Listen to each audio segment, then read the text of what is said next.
warahmatullahi wabarakatuh.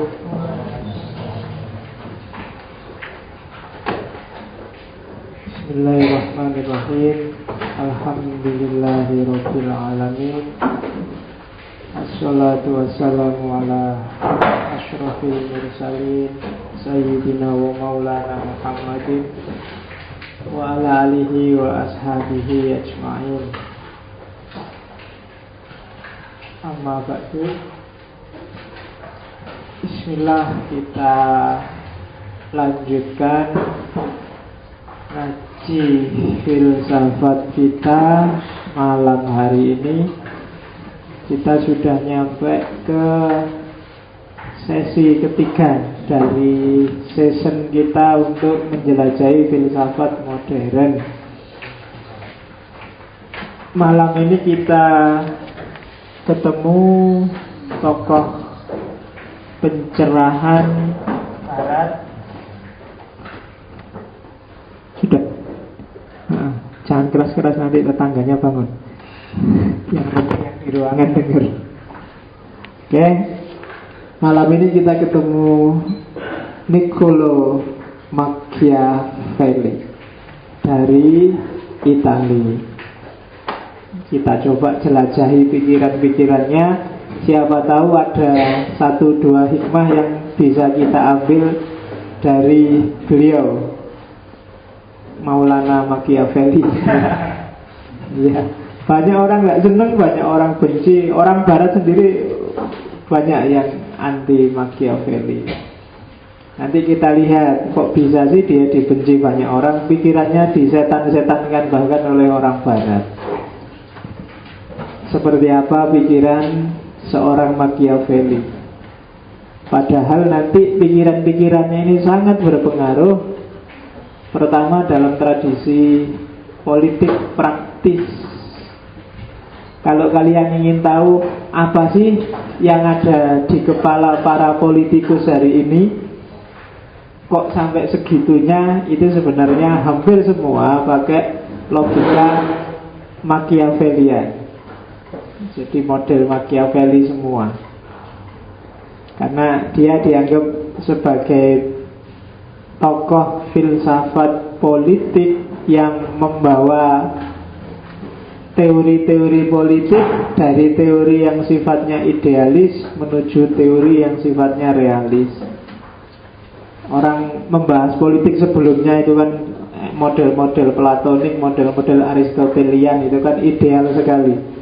Filsafat itu menata masyarakat, filsafat itu tuntutan fitrahnya manusia untuk hidup bersama, itu sejenis-jenis itu. Tapi begitu Machiavelli, semua itu sama Machiavelli diprekkan. Apa diprekkan itu? Alah, masa gitu kan itu. Ya, nanti kita lihat. Pelan-pelan aja, santai-santai. Jangan tegang dan jangan ngamuk. Ya. Kita lihat ada apa di balik Machiavelli. Karena ya ngaji filsafat ini kan kayak apa, kayak orang Jawa itu. Orang Jawa itu kan punya peribahasa numpak mercy berbes mili mikul dawet uro-uro. Oh itu dahsyat itu peribahasa itu. Jadi kalau kita kan kalau orang Jawa itu daripada numpak mercy tapi berbes mili, mending mikul dawet tapi uro-uro. Uro itu sambil bersenandung nyanyi-nyanyi.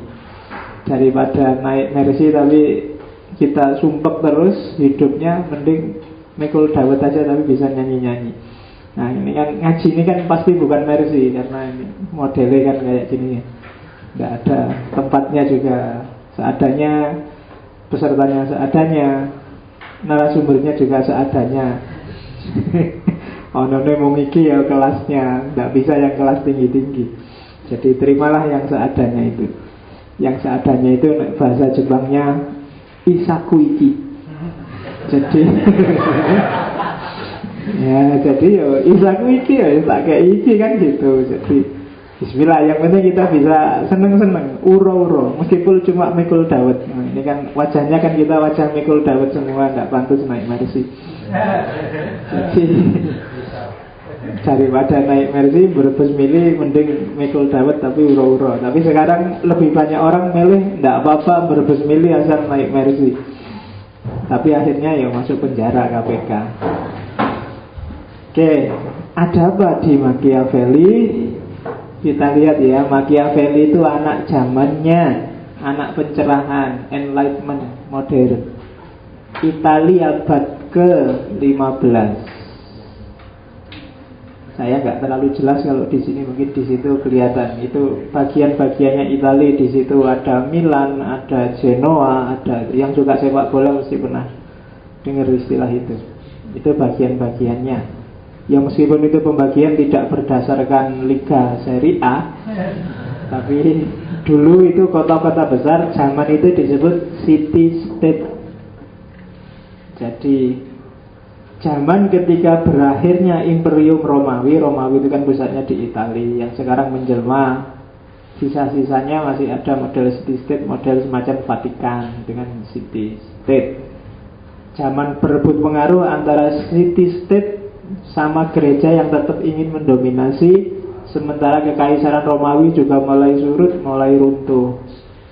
Mulai lahirlah namanya city state tahun 1450. City state yang terkenal itu Florence, Venice, sama Milan. Cirinya city state itu independen, republik, kebebasan jadi dasarnya, liberty. Biasanya dia bisa jadi city state karena dia adalah pusat bisnis dan perdagangan. Dan penguasanya itu biasanya konglomerat. Jadi konglomerat, keluarga kaya, keluarga pokoknya terpandang di situ. Kalau India tuan takurnya lah di situ. Nah itu biasanya ya, India itu kan orang kaya namanya mesti tuan takur. Terus biasanya terus punya pasukan karena dia bikin tentara bayaran. Kalau di Indonesia mungkin belum terjadi yang semacam itu, tapi di Italia abad 15 itu negara bangsa belum lahir. Bangsa atau negara yang namanya Italia belum lahir. Yang ada city state dipimpin oleh para takur zaman itu. Nanti ada pertarungan, perebutan kuasa antar konglomerat, antar keluarga terpandang. Dan dalam persaingan inilah nanti lahir Machiavelli. Jadi perebutan kuasa, perebutan pengaruh antar para tokoh, sehingga dia nanti pada akhirnya nulis Il Principe, yang artinya sang pangeran. Itu petunjuk praktis apa? Kalau sekarang namanya tips and trick kalau kamu ingin jadi penguasa. Mungkin di antara teman-teman ada yang cita-citanya nyalon jadi anggota DPR atau kepala daerah, kamu harus baca Il Principe. Triknya luar biasa, sampai hari ini masih laku. Bahkan tokoh-tokoh besar semacam Napoleon, Mussolini, itu kitab sucinya ya Il Principe itu. Karena berguna.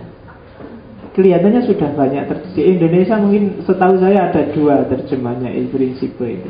Yang baru yang bisa kamu download kelihatannya ada, carilah terjemahan yang di depannya ada kata pengantarnya dari Romo Sastro Pratejo itu. Itu bisa di-download gratis. Sayangnya nggak saya bawa.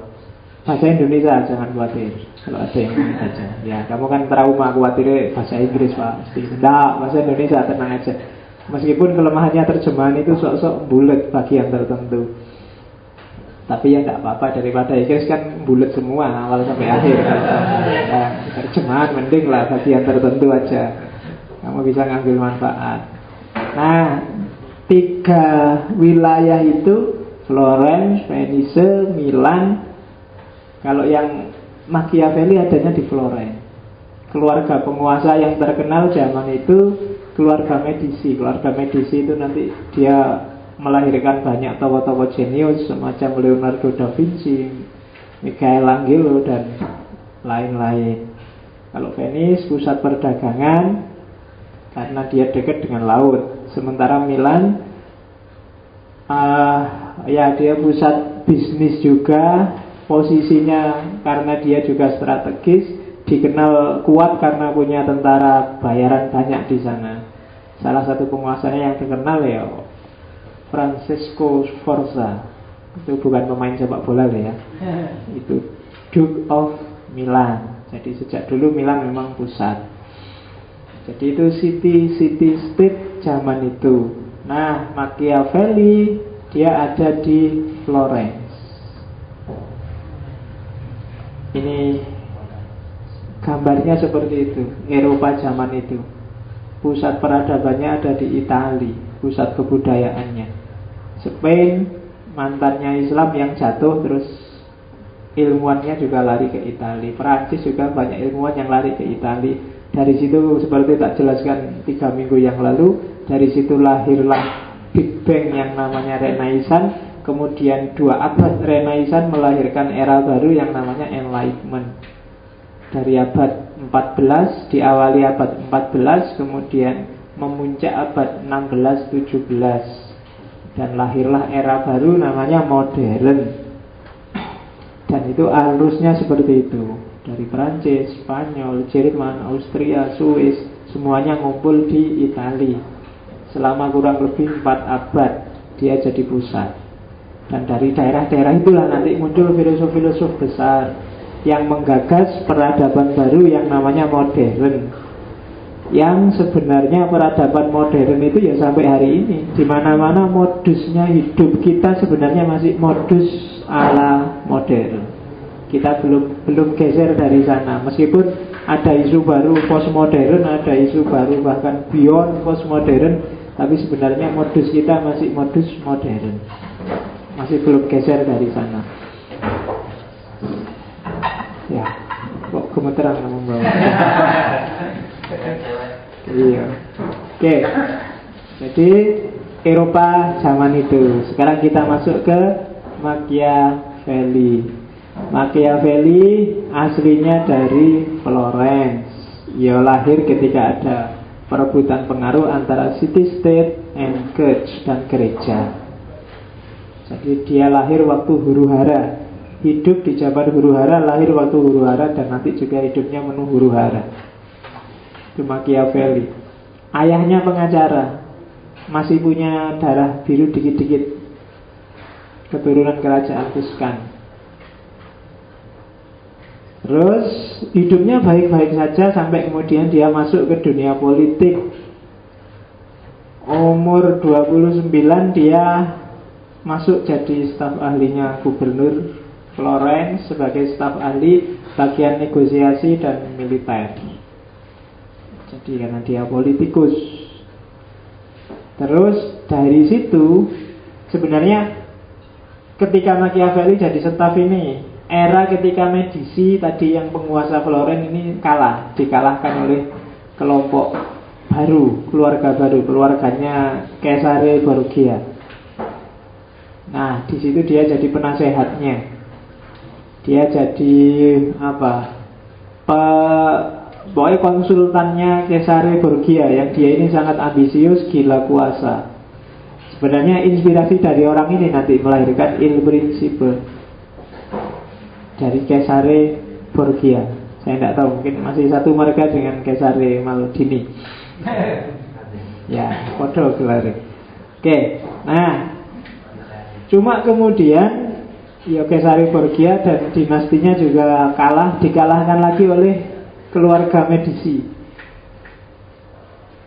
Nah dari situ terus akhirnya Machiavelli ditangkap, dipenjara, disiksa beberapa tahun, tapi terus dikeluarkan lagi dan diasingkan. Di pengasingan itulah dia terus nulis The Prince, bahasa Inggrisnya, bahasa Italianya Il Principe, Sang Pangeran. Buku ini ditulis selama 1512 sampai 1519. Jadi ditulis 7 tahun oleh Machiavelli. Jadi nulis buku padahal bukunya itu tipis, terjemahannya itu sekitar 118-an halaman. Itu pun plus pengantar. Tapi 7 tahun nulisnya. Bayangkan kayak orang Indonesia nulis buku tebal-tebal setahun bisa 3 kalau sudah langganan. Dan di Indonesia kan penulis bisa jadi profesi kan, profesi penulis gitu kan. Orang dipaksa nulis Kalau nggak nulis dia nggak makan. Makanya nulisnya maksud. Kadang-kadang copy paste dari internet digabung-gabung jadi buku. Dan kamu ketipu kan mesti beli. Wah judulnya bagus, kamu beli. Karena plastikan nggak boleh dibuka. Begitu dibuka nyampe rumah ada. Ditukar nggak boleh, sudah dibuka plastiknya. Nah itu banyak kayak gitu. Tapi para ilmuwan zaman dulu nulisnya serius-serius. Islam juga gitu kan, Ghazali, kemudian Suyuti, itu kan tokoh-tokoh penulis yang luar biasa. Tapi memang waktunya diabdikan untuk nulis.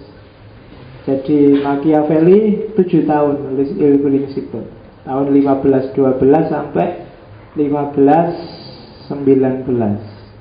Tahun-tahun ini adalah tahun sebenarnya gejala ketika otoritas gereja dan otoritas kerajaan yang dianggap manifestasi Tuhan itu ada. Itu sebenarnya nggak cuma di Eropa, di Indonesia juga mulai ada pergeseran-pergeseran. Tahun 1512 itu kan tahun ketika Nusantara sudah habis, jatuh oleh penjajah semua. Yang terakhir 1511 itu kan Malaka diduduki oleh Portugis zaman itu. Jadi era ketika mulai terjadi dalam tanda petik sekularisme, agak sekuler. Karena sebelumnya baik di Eropa maupun di Jawa yang namanya raja, yang namanya kaisar, yang namanya sultan itu dianggap penjelmaannya Tuhan. Kalau di Jepang dianggap manifestasinya dewa. Jadi dewa yang ngejowantah, nah, itu kan dewa yang turun ke bumi dan wujudnya adalah raja. Kalau di India kan ada Rama, ada Krishna, itu kan dewa yang turun ke bumi. Sama, Jawa juga gitu. Makanya penguasa kerajaan sekaligus penguasa agama. Kalau di Mataram kan terus Sayyidin Panotogomo dan seterusnya itu. Menata agama juga menata negara. Nah, mati fokusnya. Mungkin habis ya. Lanjutin lagi lah sambil cerita Jawa, gak apa-apa. Jadi era sekularisasi dari raja yang sekaligus khalifah ini kan terus ketika Barat masuk ke Indonesia mulai geser perlahan-lahan. Kalau di Jawa itu Islam masuk dampaknya juga luar biasa. Islam itu kan ideologinya agak egaliter. Sehingga logika bahwa dewa yang turun atau Tuhan yang turun terus jadi raja itu kan mulai geser. Itu yang bikin Amangkurat I misalnya itu melakukan pembantaian besar-besaran terhadap para ustadz zaman itu. Karena para ustadz ini dianggap merongrong kewibawaannya sebagai raja sekaligus sebagai khalifah. Dan itu yang terjadi. Di Barat juga begitu. Yang semula gereja menguasai segalanya, bahkan negara pun diatur oleh gereja. Ini kan berarti kekuatan agama sekaligus juga kekuatan negara. Itu mulai dipisah, mulai digeser sehingga melahirkan sekularisme. Dan di era semacam inilah lahir Machiavelli 1469 sampai 1527. Kalau ada yang ingin ngerti wajahnya seperti itu. Saya tidak tahu ada yang mirip nggak? Nggak ada ya di sini. Iya, kelihatan kalau orang pintar itu agak budak dikit. Di sini kan nggak ada, berarti nggak ada yang rambutnya utuh kabeh. Mau budak karena rambutnya rontok. Itu kelihatan wajahnya. Itu Machiavelli. Di lukisan-lukisan biasanya ngambil gambar yang ini. Oke. Karyanya paling terkenal adalah The Prince. Saya bilang tadi itu jembatan dari idealisme menuju realisme. Jadi idealisme itu berarti mimpi, ide-ide yang ada di kepala. Kalau realisme itu lihat kenyataannya saja deh, nggak perlu terlalu banyak mimpi. Nah itu The Prince. Tujuannya dua dia nulis The Prince. Yang pertama untuk melanggengkan kekuasaan, mengamankan pemerintah. Yang kedua untuk mempertahankan negara. Kenapa dia nulis The Prince? Yang pragmatis, yang realis. Karena dia ingin agar tidak terjadi gejolak, agar pemimpin yang dia bela bisa mempertahankan kekuasaannya, dikasih trik-trik. Dan yang kedua, mempertahankan negara. Negara juga harus dipertahankan dengan cara The Prince. Nanti kita lihat ada apa sih sehingga kok banyak orang marah dengan Machiavelli, padahal banyak juga tipsnya dijalankan. Yang pertama, The Prince. Kalau memahami The Prince biar gak kesusu marah, ingatlah bahwa The Prince, Il Principe itu sifatnya empiris dan realis. Jadi dia nggak ngomong apa yang seharusnya, tapi dia ngomong apa adanya. Kenyataannya memang begitu itu. Kalau nanti kita lihat, oh posisi kok kenyataannya memang begitu itu. Makanya corak kedua pragmatis. Jadi pragmatis itu tidak penting teorinya, tapi ada gunanya nggak? Agama boleh apa tidak? Mau gua aja, mau beragama nggak beragama boleh, tapi dia boleh hidup asal mendukung, asal ada fungsi pragmatisnya, asal ada gunanya. Kalau nggak ada gunanya cuma bikin rusuh, ya nggak usah agama lah. Itu pragmatis berarti. Jadi tidak melihat fungsi idealnya, tapi melihat gunanya, pragmatis. Ya nanti setelah hari ini saya ngomong Machiavelli, mungkin minggu depan saya ngomong filosof yang lebih urakan, tapi lebih liberal, tapi pikirannya moncer dari Prancis, Voltaire. Setelah Voltaire mungkin saya masuk ke positivisme, setelah itu Marxisme, setelah itu saya harus ngomong pragmatisme. Baru kita selesai session modern. Karena modern isinya itu. Diawali dari orang-orang, saya nggak nyinggung Rousseau, nggak nyinggung Kant, nggak nyinggung Hegel, karena sebelumnya sudah. Tinggal kamu cek lagi rekamannya. Karena Rousseau, Hegel, kemudian Kant ini kan juga pionir-pionirnya modernisme. Cuma nggak saya ulang. Yang saya ulang cuma Marx. Karena Marx ini sebenarnya pikirannya agak panjang, luas, dampaknya juga panjang. Nah, kemarin belum terlalu panjang, masih baru ngomong tentang materialisme historisnya. Yang Marx pasti akan tak ulang lagi nanti, biar kamu lebih paham. Karena banyak orang ngomong Marx tapi nggak terlalu paham sebenarnya. Ada apa sih? Apa sih isi kepalanya Marx? Kalau pragmatisme berguna karena pragmatisme itu sebenarnya nilai yang ada di balik nanti melanjutkan positivisme yang dilanjutkan oleh para filosof Amerika. Setelah itu baru kita nanti sudah capek di barat, kembali lagi ke Islam. Mungkin Islamnya tak ambil juga Islam yang modern, tak ambil satu atau dua orang. Tapi setelah itu tak tambahi dikit lagi mungkin Islam, tapi Islam yang versi, kalau kemarin kan filsafat Islam tradisi peripatetik, mungkin tambahi Islam yang tradisi iluminatif plus Islam modern. Gak lama-lama, karena kalau lama-lama jadinya ilmu kalam Islam modern itu. Terus kita lari ke barat, postmodern. Setelah modern kan postmodern. Kalau modern selesai berarti alhamdulillah kita fase-fase sejarah sudah selesai. Yang awal dulu kan fase kategori-kategori, ontologi, epistemologi sudah, sejarah sudah, baru kita ngomong filsafat khusus. Filsafat khusus itu mungkin filsafat bahasa, filsafat agama, filsafat manusia, filsafat ketuhanan. Baru kita model kayak gitu nanti. Panjang, masih lama. Jadi kamu sudah pulang ke kampung, ini masih jalan. Bukan lama itu kan, saat seminggu pokoknya temanya. Kamu gak boleh komplain. Kamu tinggal ura-ura sambil mikul dawet tadi. Ya. Jadi yang kedua coraknya pragmatis. Yang ketiga, The Prince itu adalah tantangan, dobraan terhadap nilai-nilai Kristiani yang mendominasi saat itu. Ya semboyannya sama. Yang pertama kebebasan, yang kedua jaminan atas hak milik, sistem baru, cara berpikir yang baru.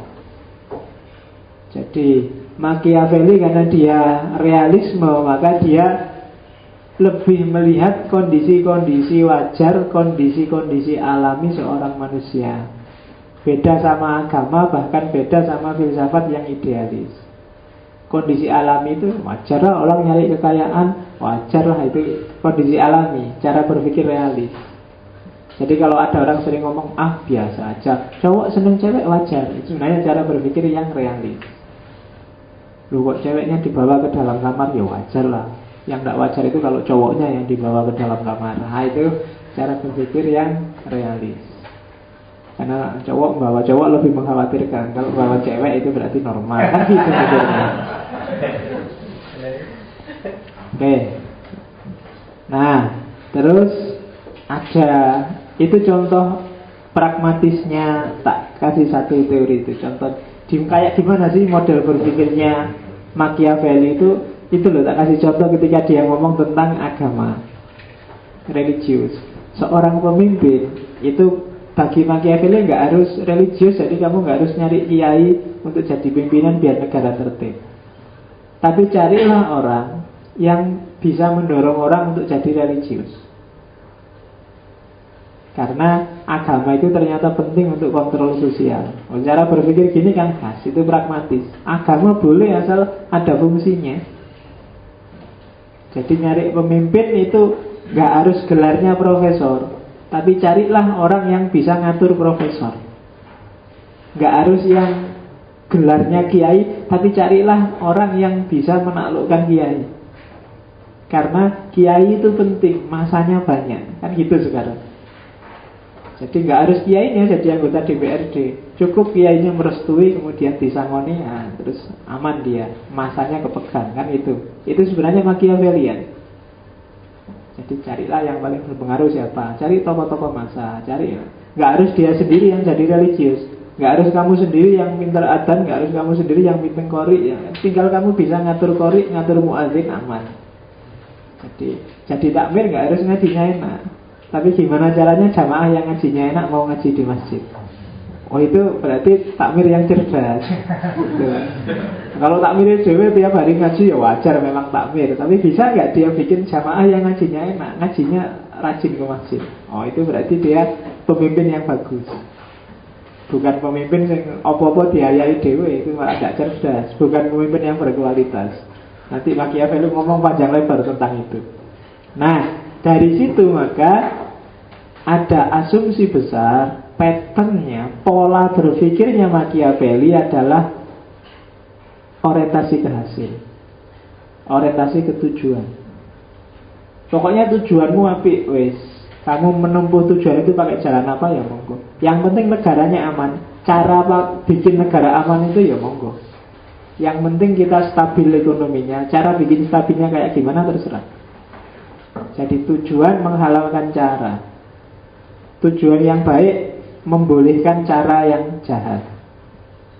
Gitu. Jadi kalau pakai Machiavelli, tujuanmu apa kuliah? Saya ingin cepat lulus Pak. Oh ya monggo, kamu nyontek kah? Mau ke rumah dosennya bawa salak kah? Monggo, gak apa-apa. Yang penting tujuanmu apa? Itu model Machiavellian. Makanya nanti ujung-ujungnya banyak orang gak senang kok gitu sih, moralitasnya di mana. Tapi memang Machiavelli gak ngomong moralitas, dia ngomong realitas. Itu yang orang sering salah paham. Kenyataannya memang begitu. Kalau kamu nggak begitu, diduluin orang yang begitu. Dalam kenyataan, mahasiswa yang nyontek lulusnya bisa lebih cepat daripada mahasiswa pintar dan jujur dan tidak nyontek. Kenyataannya kan begitu. Kamu kan sering mengeluh, aku yang mikir susah-susah, dia nyontek aku, dia A, aku malah B. Piye to dosennya? Kan gitu, kamu sering gitu. Loh, itulah realitas kalau bagi Machiavelli. Salahmu dewe kok dicontekin. Loh, kasihan ya Pak. Itu berarti pinter dia. Bikin kamu kasihan itu kan canggih. Itu cara berpikirnya begitu kalau Machiavelli. Tujuanmu apa dulu? Ngaji ke sini tujuanmu apa? Itu harus jelas. Kalau sudah jelas, strategimu menuju tujuan itu ya monggo, mau kayak gimana aja silahkan. Mau capek-capek ke sini apa dengerin rekamannya aja atau lihat PowerPoint-nya aja mikir dewe atau monggo, strategimu sendiri-sendiri.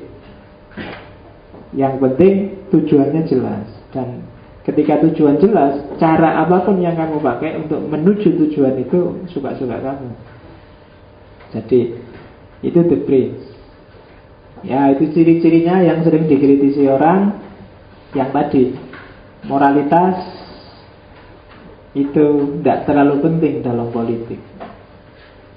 Pemimpin yang terlalu bermoral itu biasanya jatuhnya juga lebih cepat.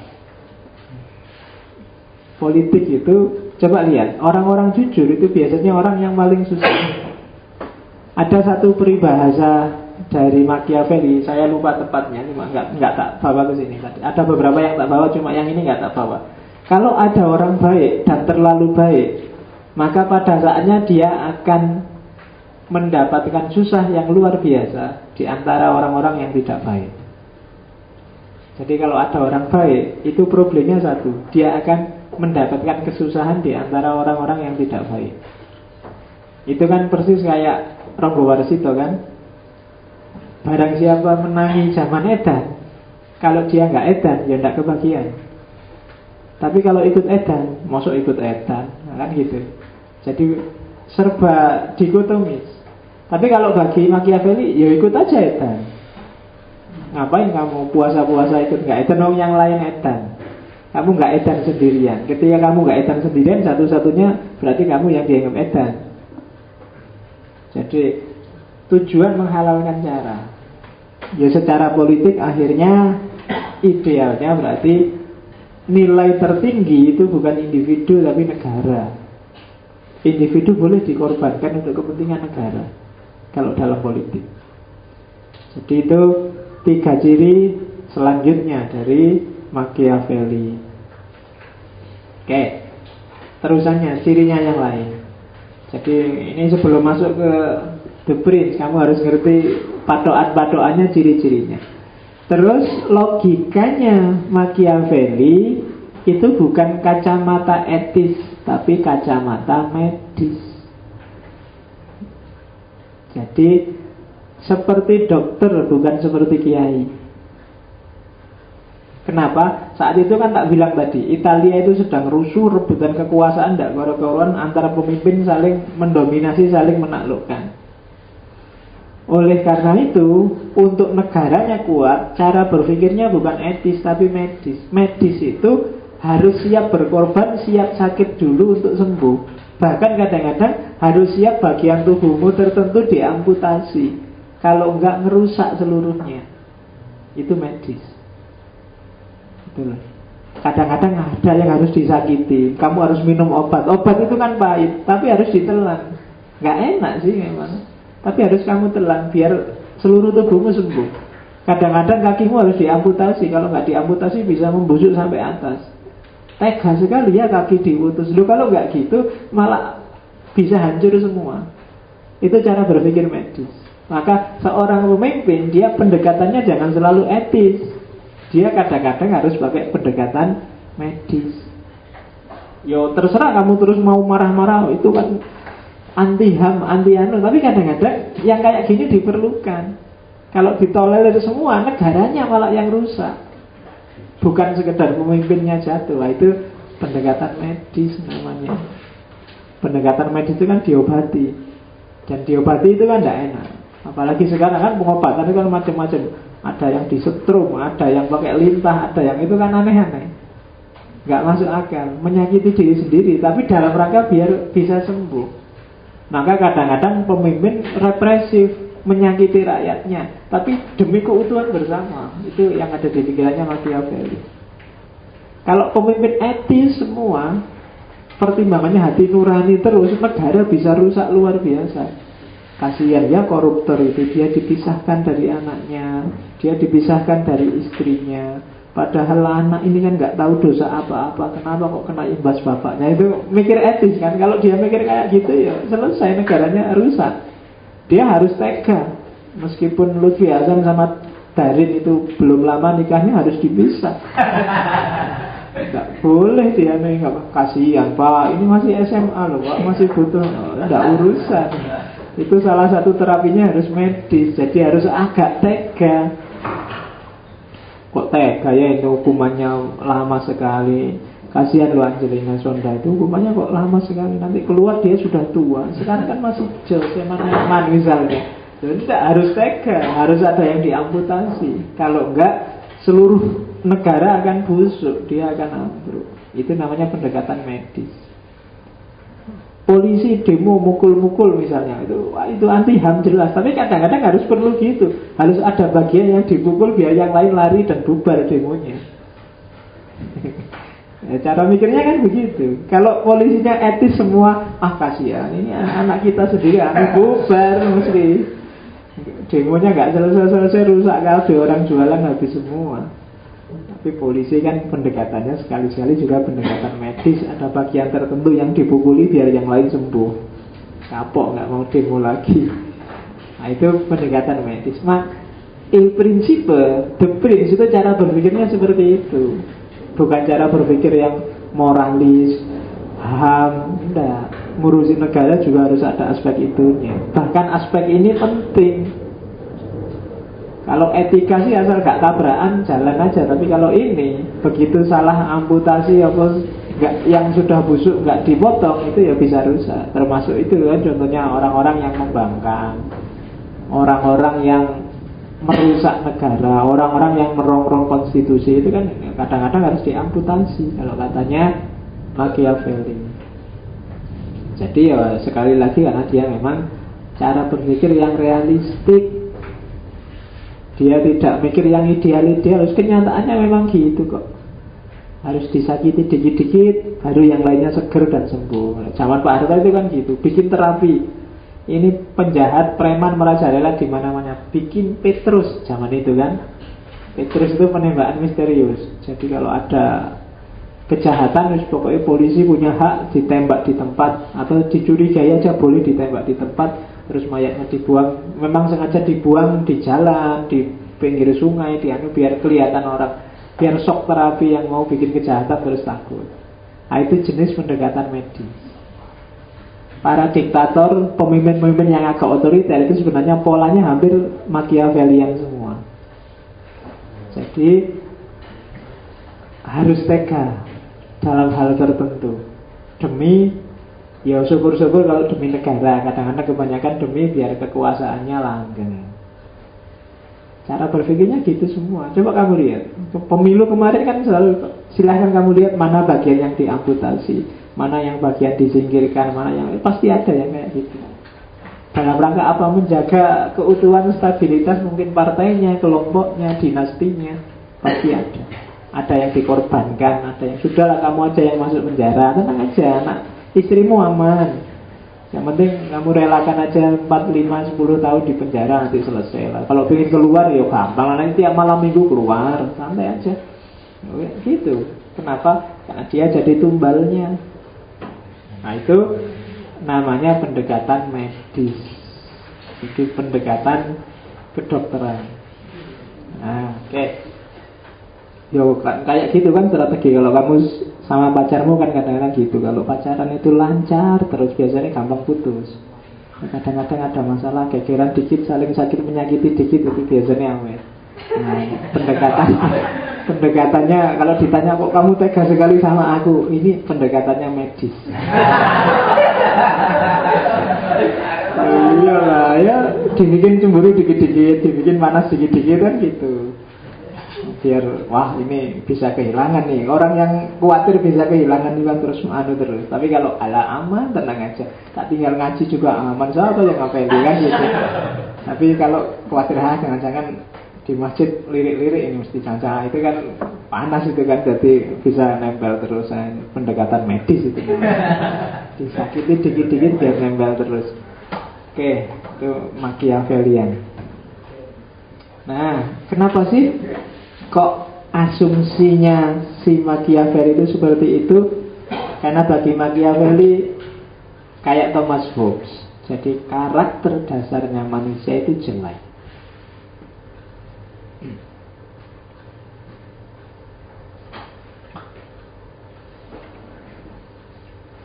Yaitu antara lain yang disebut oleh Machiavelli, manusia itu secara umum tidak ngerti terima kasih, mencela-mencele. Apa ya bahasa Indonesia mencela-mencele? Saya bingung menerjemahnya.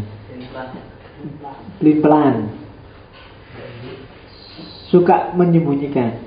Sahabatmu yang paling dekat pun sebenarnya kadang-kadang menyembunyikan sesuatu. Terus nggak seneng suka, nggak seneng menderita, nggak seneng susah dikit aja dia cepet-cepet pingin nggak susah.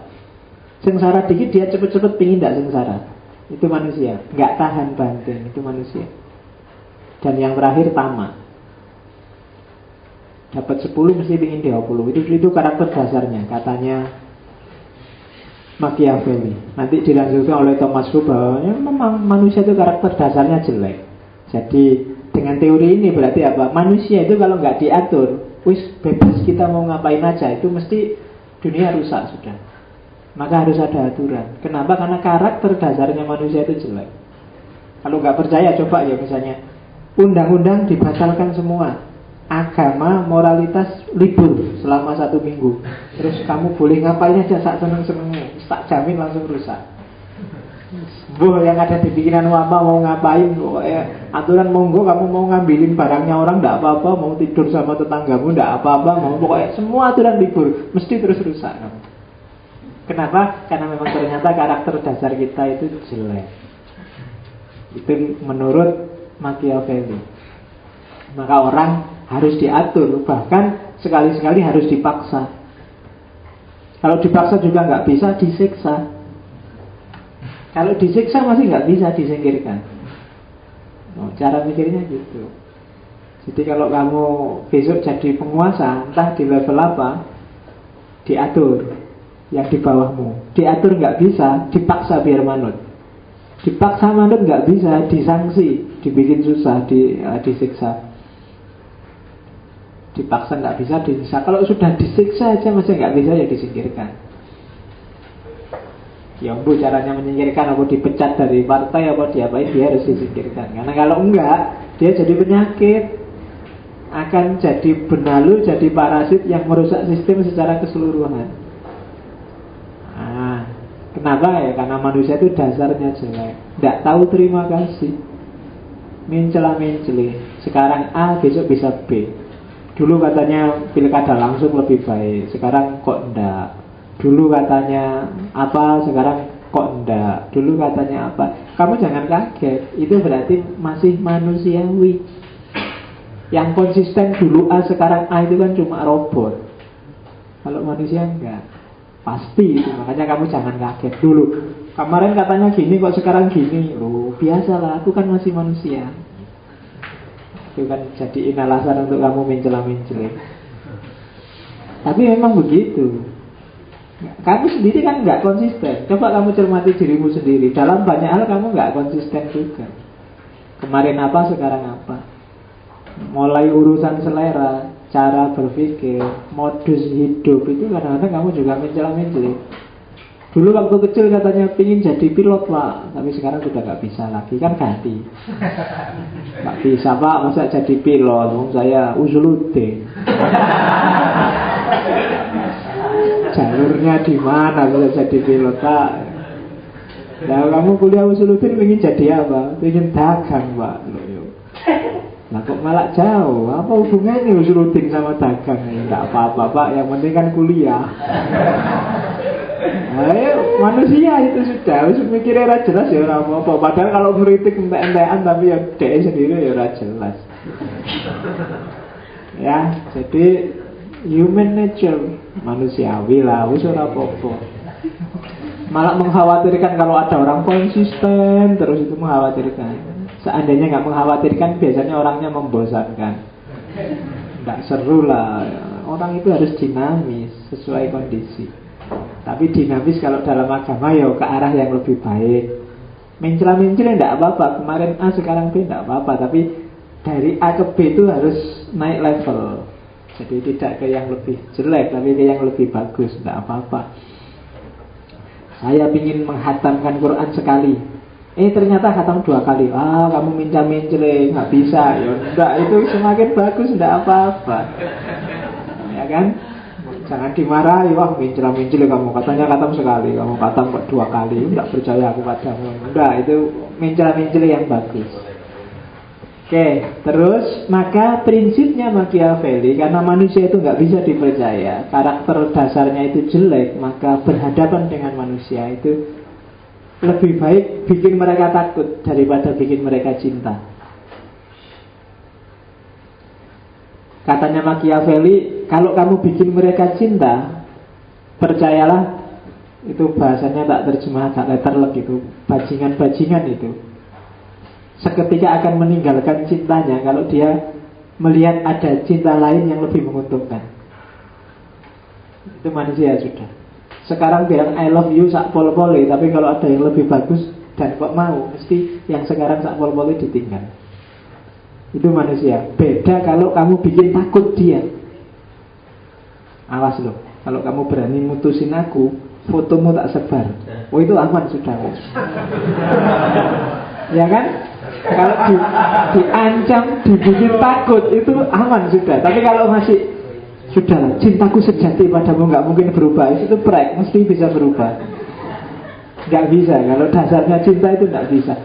Dasarnya loyalitas, dasarnya kesetiaan, nggak bisa. Kalau dasarnya harus takut, katanya Machiavelli. Bikin orang tergantung, bikin orang takut dan khawatir.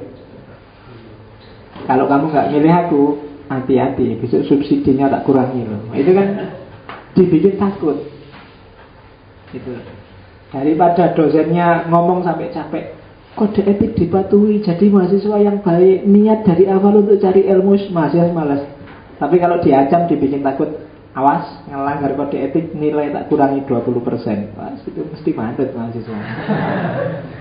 Ya kan? Begitu diancam, dibikin takut, kamu mesti mandat. Tapi kalau dikasih ceramah, dikasih tahu kita saling memanusiakan, ya jangan macam-macam, tidak iso. Mesti dia nyari yang menguntungkan. Dan itu karakternya manusia, human nature.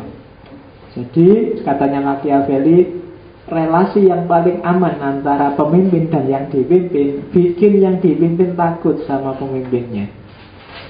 Itu biasanya lebih langgeng kekuasaannya.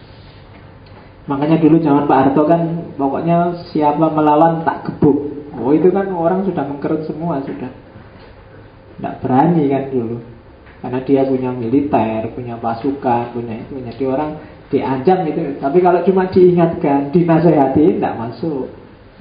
Orang itu selalu nyari yang lebih menguntungkan, lebih bikin nyaman dia, bikin enak dia.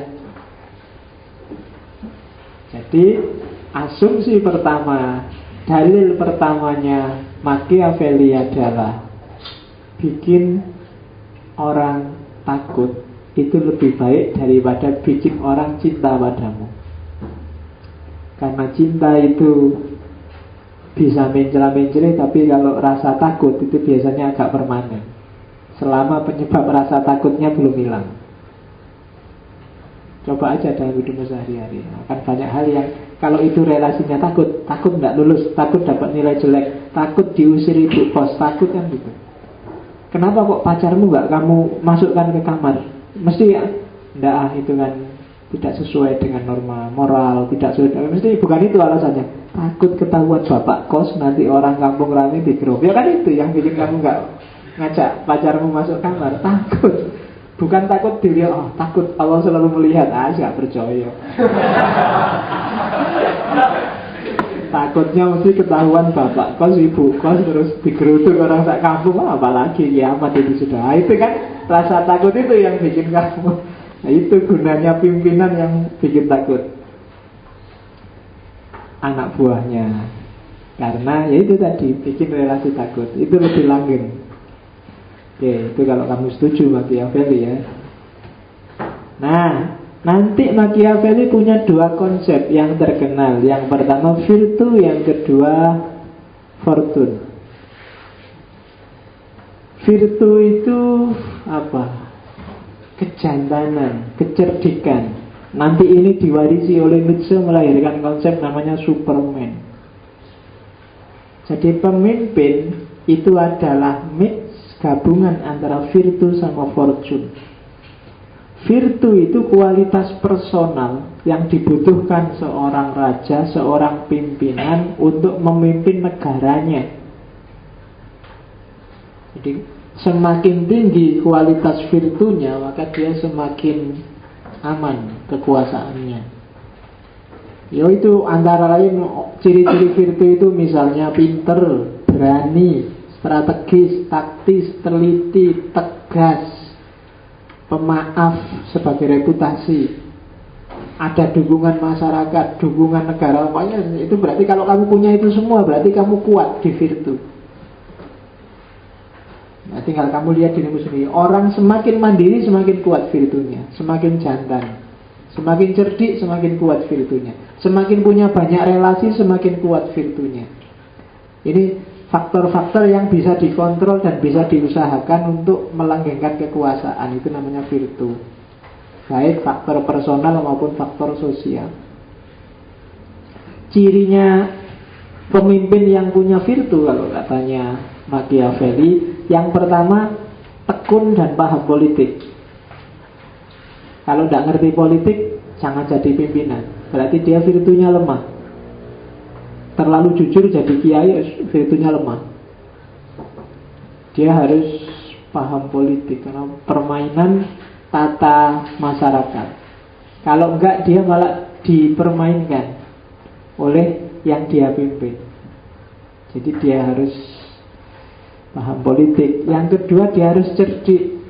Kalau di Machiavelli, cerdik itu agak semi licik. Harus agak licik dikit. Kalau terlalu lugu, terlalu jujur, wah, cepat kalah. Lugu ndak apa-apa, jujur ndak apa-apa, tapi ini dalam rangka licik, dalam rangka cerdik. Nah, itu berarti dia kuat virtunya. Orang anggapnya, wah ini loh pimpinan yang baik. Dia lugu, nggak neko-neko, pikirannya lurus, ya. Tapi sebenarnya ini cuma gaya aja, pencitraan aja. Maka itu sebenarnya cerdik dia. Dalam tanda petik, titik licik. Tapi berarti dia pemimpin yang jos itu, virtunya kuat. Menurut Machiavelli loh ya.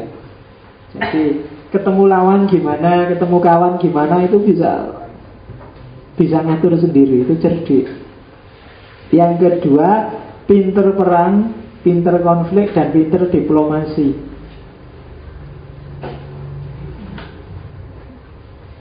Jadi pinter diplomasi itu negosiasinya, bisa diskusi, bisa debat, bisa mempengaruhi orang, bisa, itu berarti ahli perang dan ahli diplomasi. Tidak tergantung pada nasihat atau kekuatan orang lain. Semakin dia tergantung pada penasehat orang-orang sekelilingnya, semakin dia pemimpin yang lemah.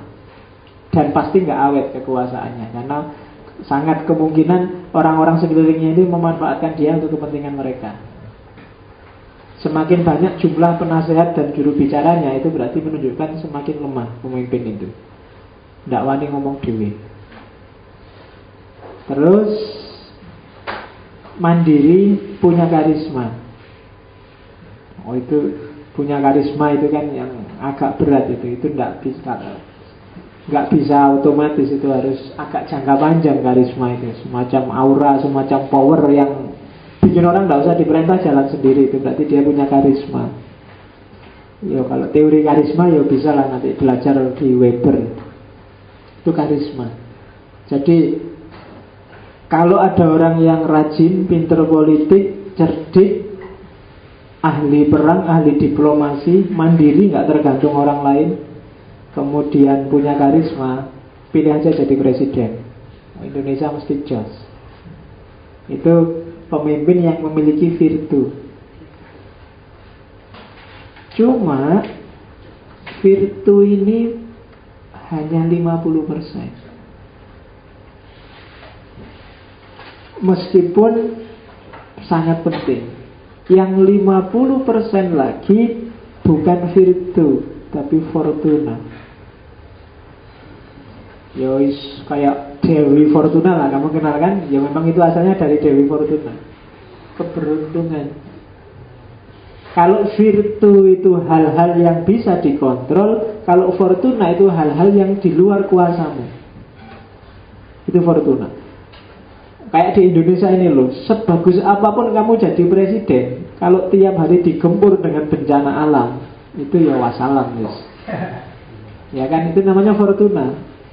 Secanggih apapun dirimu, tapi kalau banyak hal tidak terduga, tidak, itu berarti fortuna. Pemimpin akan sukses kalau virtunya kuat dan fortunanya pas. Fortuna itu ya tak bilang tadi, Dewi Fortuna.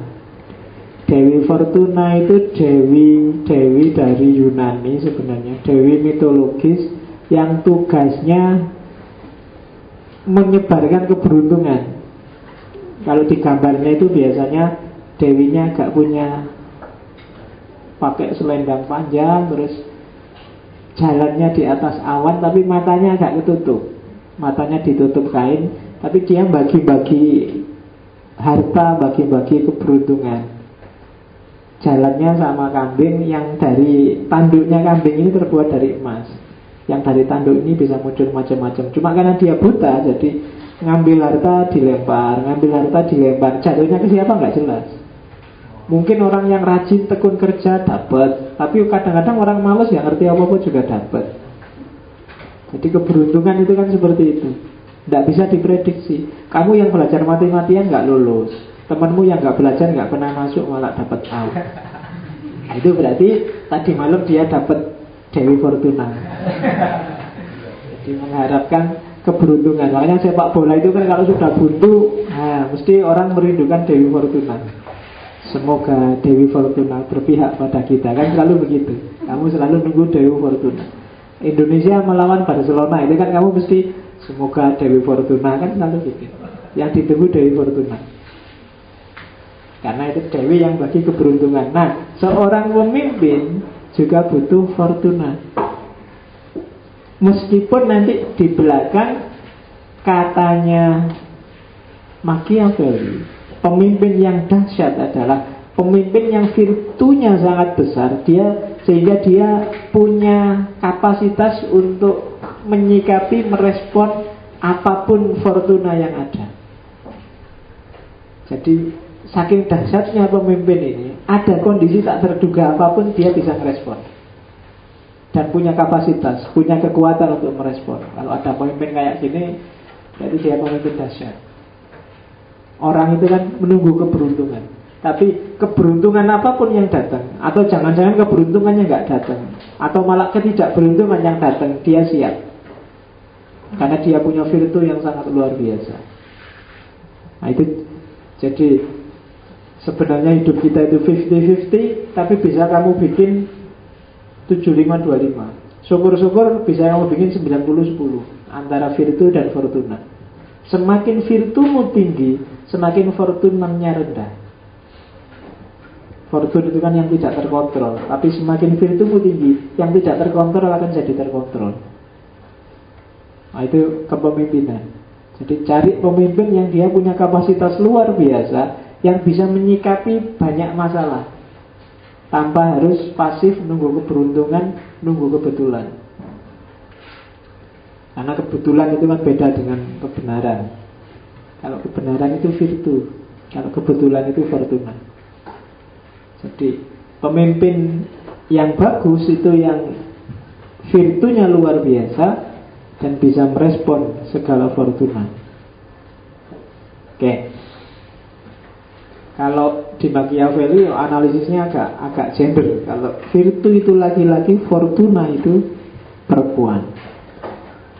Dan perempuan itu harus ditaklukkan oleh laki-laki. Kalau tidak dunia rusak. Kan itu kan kalimatnya itu kan. Jadi fortuna itu seperti seorang perempuan yang harus ditempatkan di bawah laki-laki. Dia harus dianiaya dulu, dikerasi dulu, terus ditaklukkan. Nah itu fortuna. Karena tanpa kekerasan perempuan tidak akan apa ya, mau ngomong apa. Oke, jadi fortuna itu perempuan. Laki-laki harus bisa merespon apapun yang dikeluarkan oleh perempuan. Perempuan itu kan biasanya tidak terduga kan. Kita anggap biasa-biasa, lu kok marah. Kita lagi guyon, lu kok tersinggung. Ah itu kan perempuan.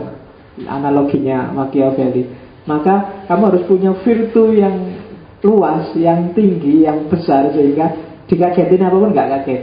Tiba-tiba marah, biasa, sudah kuduga. Kalau marah diginiin aja. Lo kok tersinggung?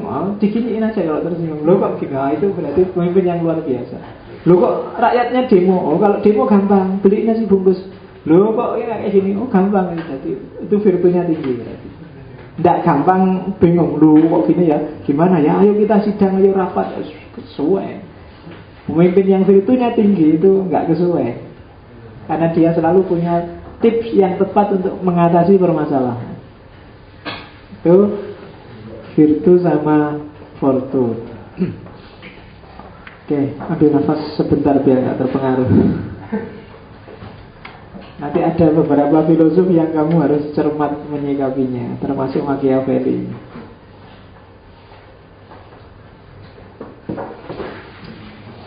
Logik seperti yang digunakan Machiavelli itu sebenarnya sangat berguna kalau kamu menggunakannya pas. Konteksnya pas, ruangnya pas, waktunya pas, akan luar biasa. Tapi begitu keliru, ya yang terjadi seperti hari ini ketika Machiavelli disetan-setankan orang.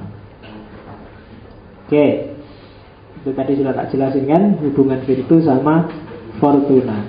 Nah, itu yang pertama. Yang kedua, antara konstitusi dengan tentara, antara kepatuhan hukum dan pemaksaan. Seperti tak jelaskan tadi, hukum, konstitusi maupun tentara itu di satu negara harus ada.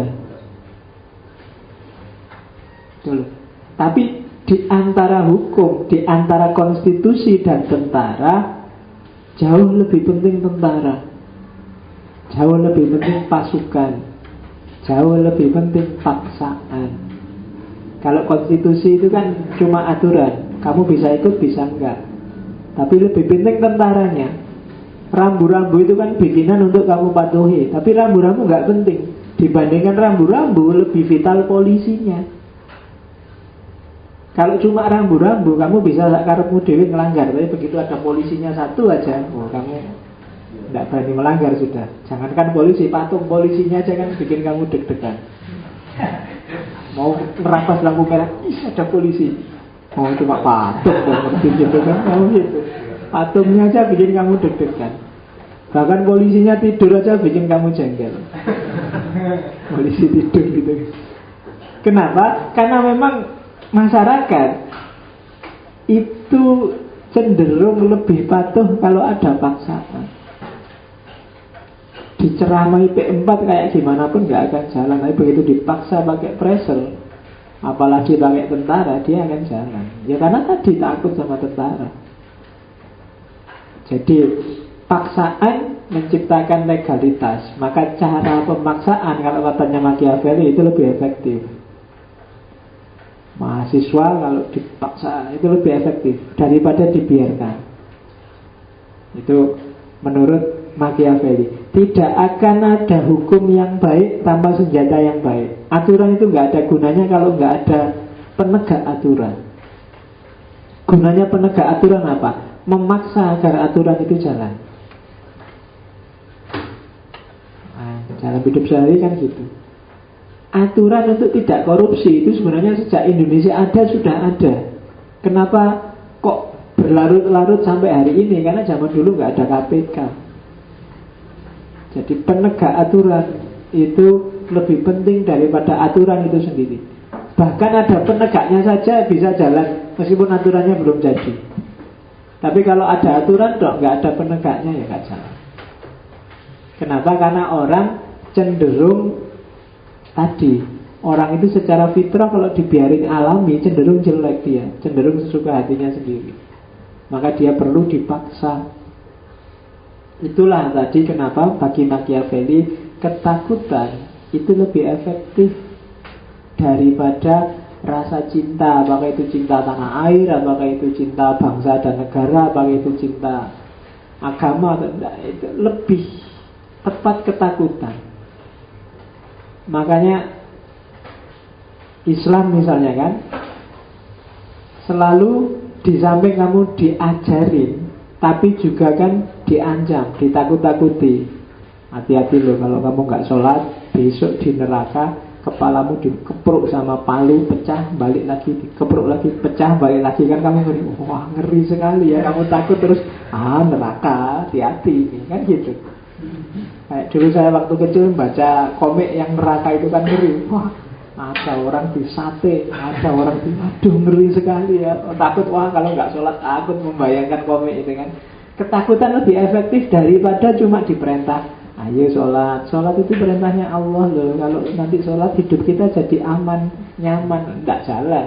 Tapi kalau hati-hati kalau nggak sholat, malaikat sudah siap. Besok kamu disate, disuntuk dari belakang, yang depan dipanggang, disetrika, itu kan kamu sudah ngeri.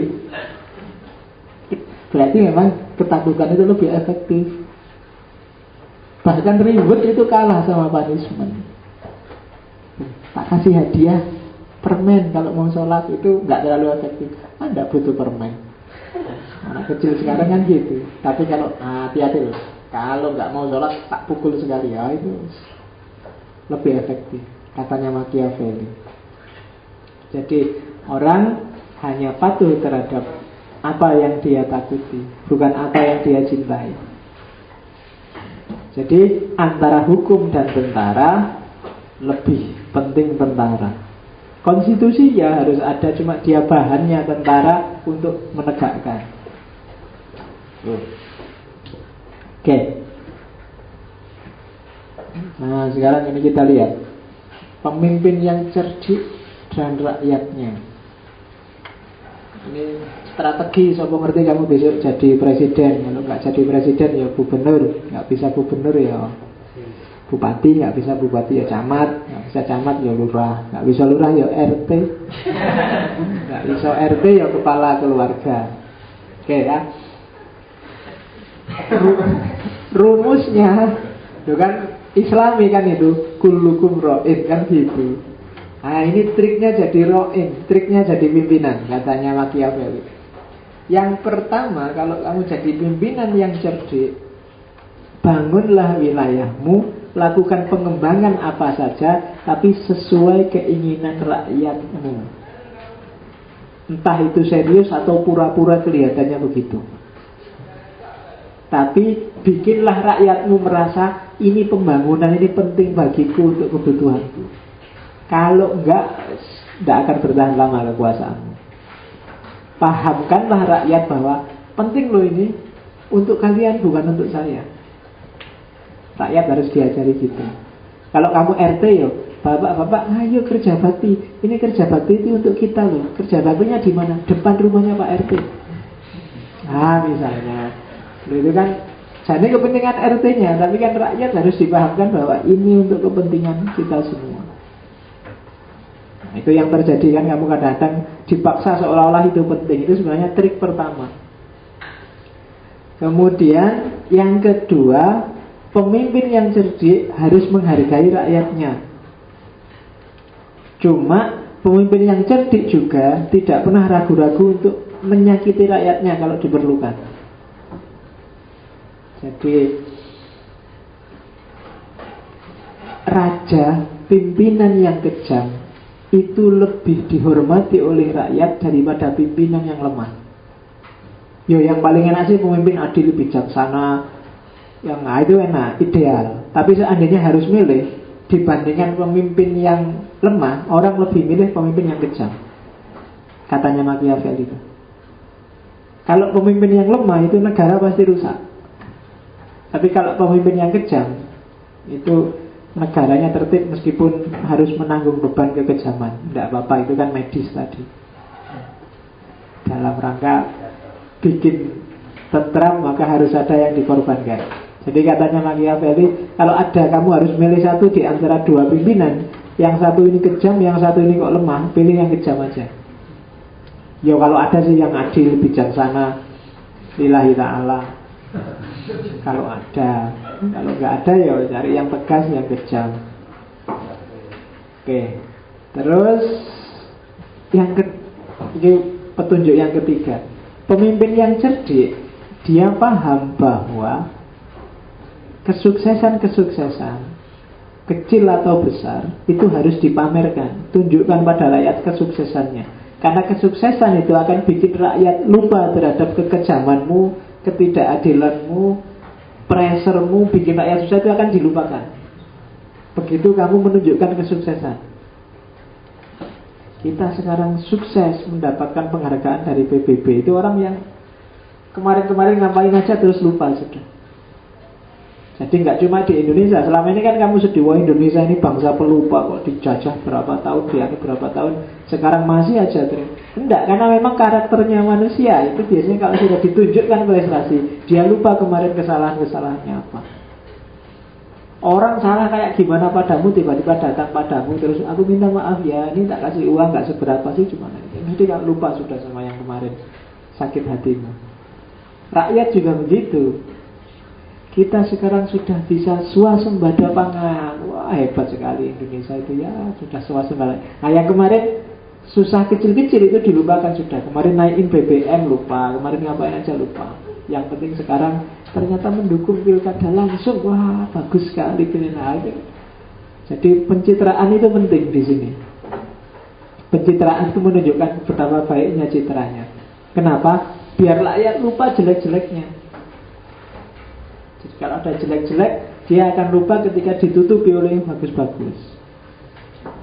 Oke, nah kan ada hadisnya. Innal hasanat yudhibnas sayyi'at. Itu Islami kan. Ada yang bilang Machiavelli di antara bacaan-bacaan yang mempengaruhi dia itu Al-Ahkam As-Sultaniyahnya Al-Mawardi. Iya. Ini kan era ketika Islam sudah deklinasi, tapi karya-karya besar politik Islam kan ada. Dan beberapa memang kalau kalian sudah baca Ahkam Sultaniyah itu gayanya memang mirip. Gaya Al-Mawardi dengan gaya Machiavelli. Ya silakan kalau ada yang dari jurusan filsafat atau jurusan politik bikin kajian komparasi antara Al-Mawardi dan Machiavelli. Coba cari titik-titik temu bedanya di mana. Oke, jadi itu trik yang ketiga. Jadi pemimpin yang cerdas, pemimpin yang cerdik, pintar melakukan pencitraan. Dalam rangka apa? Biar rakyatnya lupa terhadap kesalahan-kesalahan pemerintahan yang sebelumnya. Terus yang keempat, jangan takut makar, jangan takut diboikot, jangan takut ada komplotan yang ingin menjatuhkanmu selama kamu merasa sebagian besar rakyat mendukung. Tenang aja. Selama kamu merasa bahwa kalau kamu kepala rumah tangga, di rumah isinya 10 orang, selama kamu merasa paling tidak 7 orang di posisimu, tenang aja, kamu aman. Mereka mau ngapain aja, mengalahkannya cepat, menindasnya cepat, karena kamu punya 7 orang di rumah yang pro padamu. Tapi kalau kamu merasa kehilangan suara, loh yang dukung aku kok cuma 3 dari 10 orang, itu alamat curigai semua orang yang di rumah. Kamu harus waspada pada semuanya, termasuk yang 3 ini. Karena yang 3 ini ada kemungkinan juga pada akhirnya terkontaminasi oleh yang 7. Jadi kayak Jokowi hari ini misalnya, kan di koalisinya dia kalah besar sama koalisi merah putih. Itu kalau pakai Machiavelli, dia harus waspada pada semuanya, nggak cuma pada merah putih. Karena pengkhianatan kecil dari kelompoknya itu bisa benar-benar menjatuhkan dia. Nah itu Machiavellian, cara mikirnya seperti itu. Semua harus diwaspadai berarti. Tapi kalau kita sudah mayoritas, itu tenang aja, gampang. Kalau mayoritas itu kalau ada yang berkhianat 1-2 kan paling tidak suaranya masih imbang, masih bisa tarung. Tapi kalau kita minoritas itu berarti curiga pada semua, harus diwaspadai semua. Oke, terus jadi rumusnya agar pemimpin tahan lama, posisikan rakyat selalu mendukungmu. Antara lain ya tadi, pencitraanlah terus menerus. Tunjukkan bahwa kamu sukses, kamu bagus, kamu baik. Tampilkan itu terus, mesti senang sudah rakyat. Dia akan melupakan dosa-dosamu. Nah, boleh nggak pemimpin berbohong? Kalau katanya Machiavelli, boleh kalau diperlukan. Cuma jangan sampai ketahuan. Apalagi ketahuan terus rakyatnya mesti benci setengah mati padamu. Jadi kalau mau bohong, bikin strategi jangan sampai ketahuan. Jadi bohong itu sah-sah saja. Tidak dosa katanya Machiavelli. Yang penting kan demi stabilitas. Meskipun kamu bercabang hatimu, kamu selingkuh ya? Enggak, cintaku tetap padamu. Enggak apa-apa, demi stabilitas. Daripada gegeran kan mending stabil, aman-aman saja. Yang penting tidak ketahuan. Kan gitu. Karena kalau ketahuan kiamat. Jadi boleh bohong asal tidak menimbulkan anti stabilitas. Kalau di situ tidak menimbulkan kebencian rakyat, bohong tidak apa-apa. Malah katanya Machiavelli, pemimpin yang cerdik itu tidak perlu terlalu jujur. Kalau pemimpin terlalu jujur itu pemimpin yang tidak cerdas. Jadi pemimpin yang cerdik itu tahu kapan harus jujur, kapan harus bohong. Kalau waktunya bohong ya bohong aja. Itu berarti pinter dia.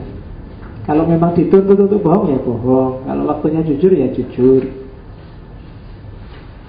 Nah, pemimpin yang cerdik juga, ya dia orang baik sih. Dia melakukan kebaikan, tapi melakukan sesuai kebutuhan.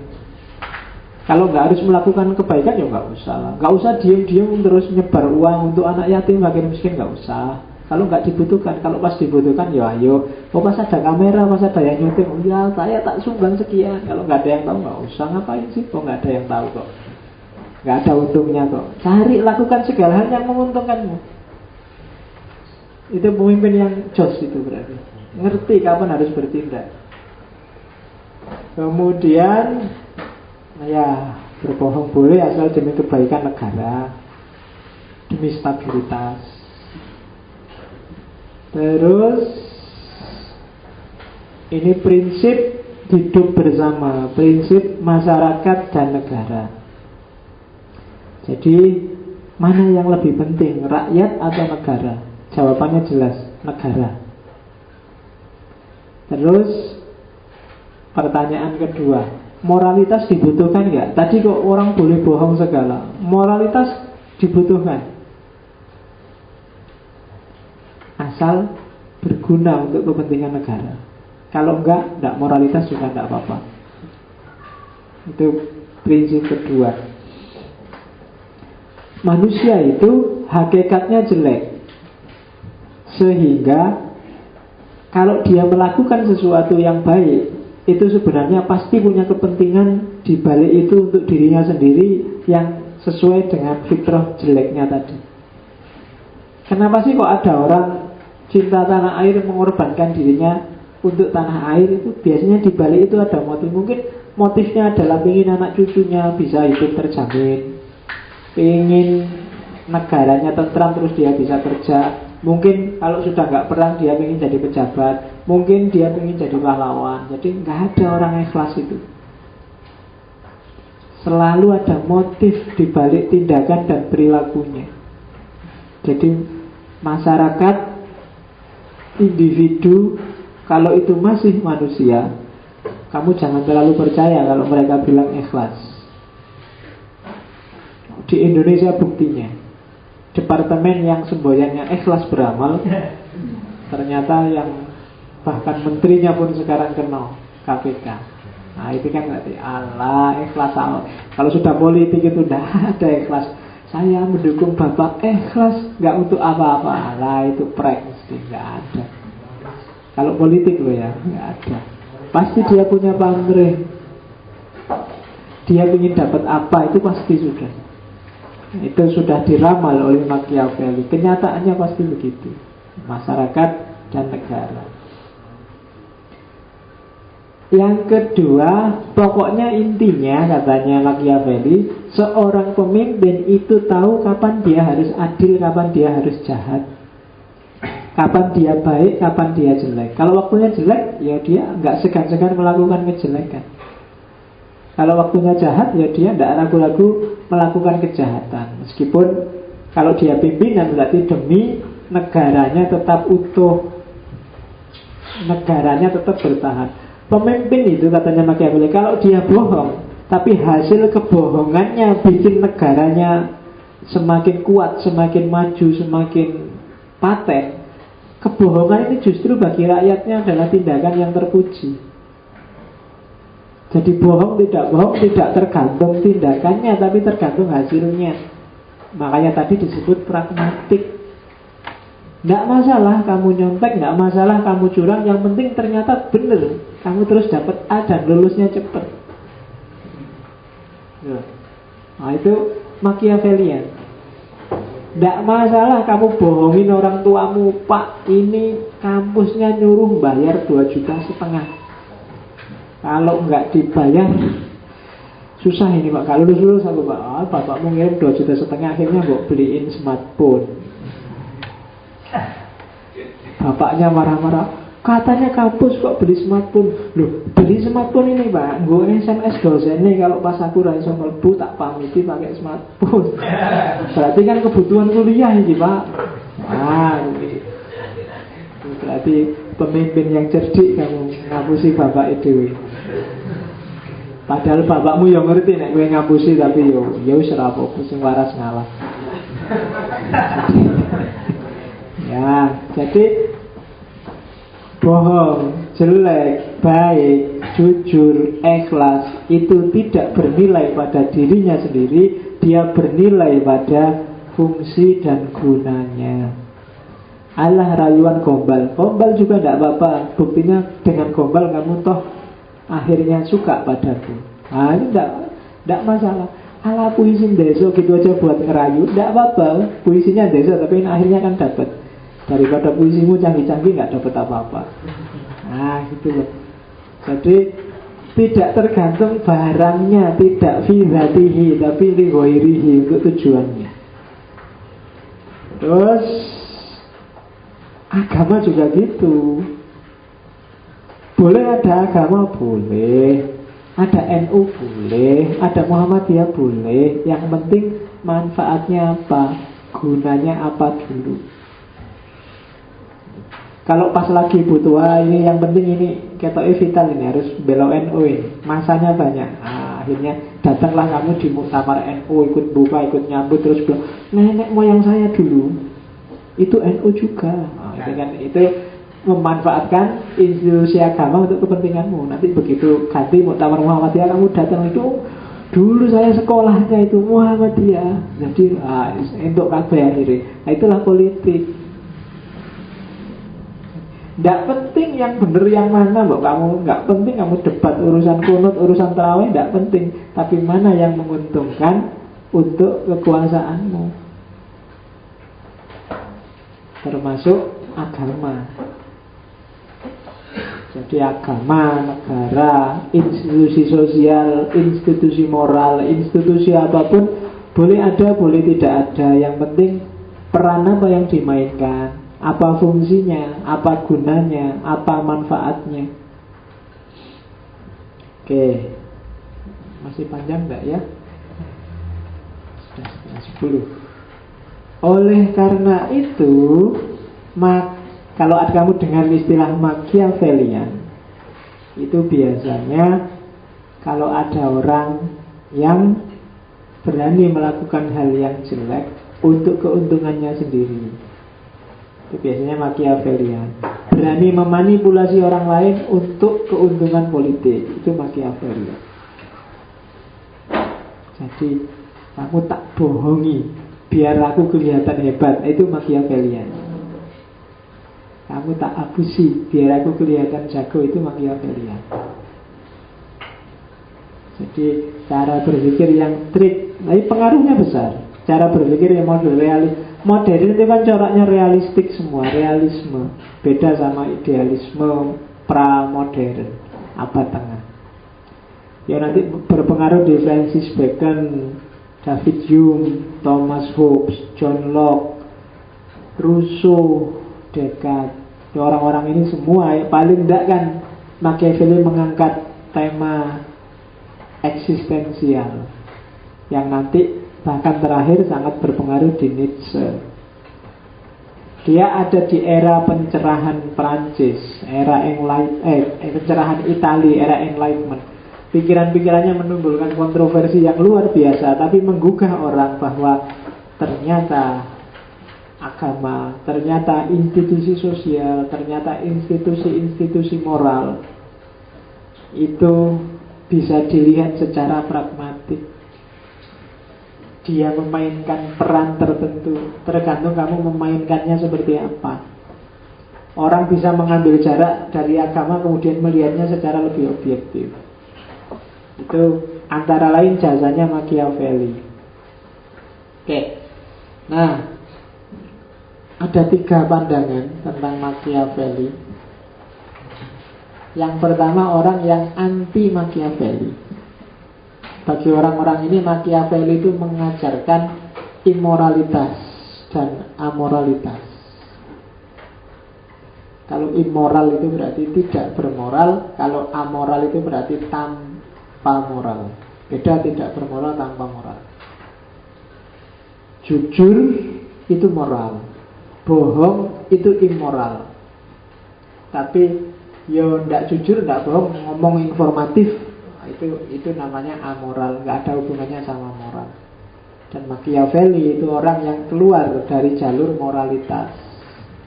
Machiavelli antitesis terhadap keadilan, kasih sayang, kearifan, cinta.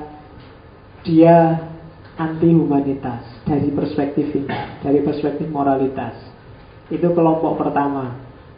Antara lain Leo Strauss, bukan Levi Strauss loh ya, yang Leo Strauss. Terus yang kedua Croce, yang dia melihat Yanda Machiavelli itu netral. Dia tidak jelek juga tidak bagus, dia cuma pragmatis, realis, ngomong apa adanya. Machiavelli ngomong atau nggak ngomong, politik itu memang seperti itu. Justru dengan Machiavelli semakin jelas wajahnya para politikus. Oh, ternyata itu tuh yang ada di pikirannya para politikus itu. Nah, itu pendapat kedua. Machiavelli itu sifatnya realis, pragmatis. Jadi dia tidak ada hubungannya dengan nilai, nggak ada hubungannya dengan moralitas. Wong dia cuma melakukan teorisasi terhadap praksis politik yang ada di zaman itu. Yang ketiga, pendapatnya Ernst Cassirer. Machiavelli itu tidak negatif, tidak netral. Dia itu positif, dia itu ilmuwan. Pikiran-pikirannya itu saintifik. Dia memang mendobrak pemikiran politik, tapi dia melahirkan teori baru yang luar biasa, antitesis dari idealisme model Platonik Aristotelian. Katanya Cassirer, Machiavelli itu bisa disebut Galileo-nya politik. Galileo-nya politik maksudnya dari orientasi berpikir mistik idealis jadi orientasi berpikir realis pragmatis. Said kan juga begitu. Jadi dia posisinya kayak Galileo. Positif iya, justru dengan gaya Machiavelli ini lahirlah pencerahan, antara lain di Italia. Jadi kalau kamu setuju dengan Machiavelli, berarti kamu ada di Cassirer dan kawan-kawan. Kalau kamu abstain, netral, itu ya cuma wawasan tentang informasi tentang realisme politik, berarti kamu ikut Croce dan kawan-kawan. Tapi kalau kamu benci dengan Machiavelli, kamu ada di grup pertama, Leo Strauss dan kawan-kawan. Ya tergantung, kamu setuju nggak dengan teori-teorinya Machiavelli tadi.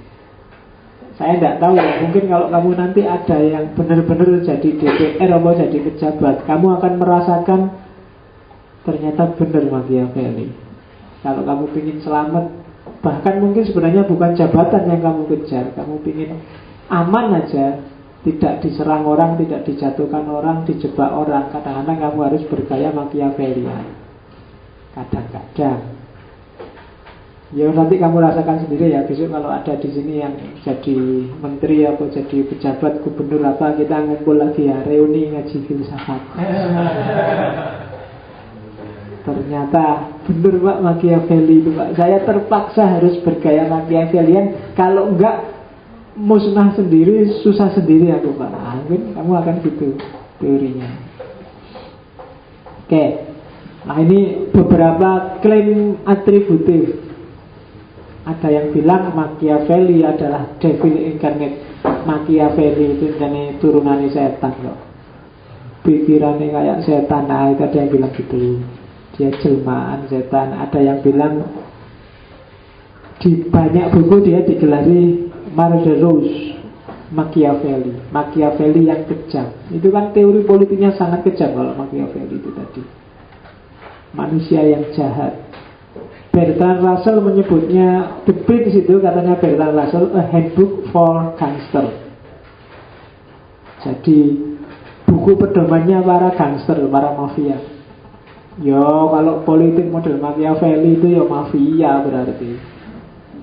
Keras, kayak hukum rimba, katanya Russell.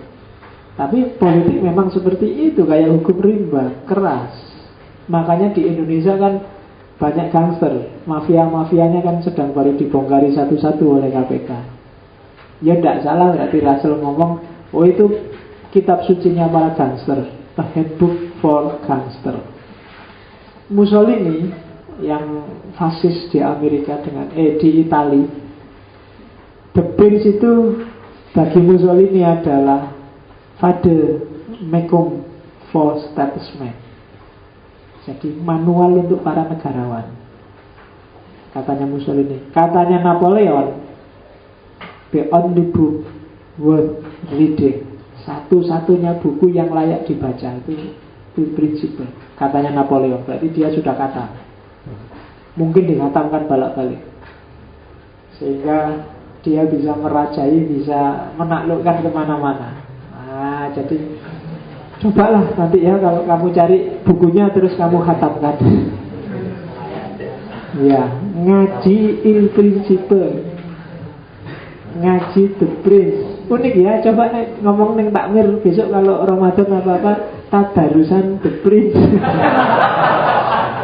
Iya. Loh kan aneh khas gitu. Loh katanya untuk menaklukkan maling kamu harus belajar ilmunya maling. Nah, kan kamu selama ini kan mengkritik habis-habisan para politikus. Pelajarilah isi pikiran mereka. Ya, kamu baca The Prince itu. Nanti undanglah dosen ilmu politik jadi narasumbernya. Itu. Oke, ada beberapa kata mutiara dari Machiavelli yang sempat tak bawa. Ini tak potong-potong aja dari bukunya. Misalnya ada kalimat menarik. Men sooner forget the death of their father than the loss of their patrimony. Manusia lebih cepat melupakan kematian ayah mereka dibandingkan kehilangan warisan mereka. Jadi kalau kamu bapakmu mati, itu paling 1 bulan, 2 bulan, 3 bulan, sampai 1 harinya mungkin kamu sudah ikhlas, lupa, sudah enggak. Ku ikhlaskan bapak di surga. Tapi kalau hartamu dicuil dikit aja, diinget-inget sampai mati. Enggak ikhlas aku, hakku itu diambil. Itu mesti, entah kecil entah besar, mesti diiling-iling. Itu cirinya manusia. Makanya hati-hati kalau kamu bergaul ya. Kalau kamu punya utang, cepat-cepat dibayar. Gak ada orang ngutangi itu lupa. Sing lali itu biasanya sing utang. Jadi temenmu itu yang ngutangi kamu itu seolah-olah dia gak nagih, tapi percayalah dia ingat bahwa kamu punya utang. Jadi kalau punya uang lebih baik kamu bayar daripada di pikirannya tertulis di dahinya bahwa kamu punya utang padaku. Meskipun dia nggak ngomong, meskipun kalau dibayar kayaknya, oh iya ya lupa ya aku, padahal dia ingat sebenarnya. Ya.